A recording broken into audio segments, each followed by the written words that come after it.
Ako ay isang anak mahirap, lagi na lang akong nagsusumikap.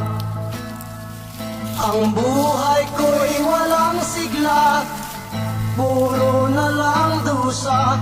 Paano na ngayon ang buhay ko?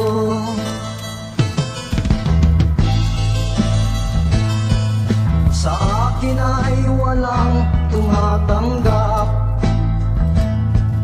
mababa raw ang aking pinag-aralan. Grade 1 lang ang inabot ko, no read no write pa ako. Paano na ngayon ang buhay ko? Isang kahit isang tuka,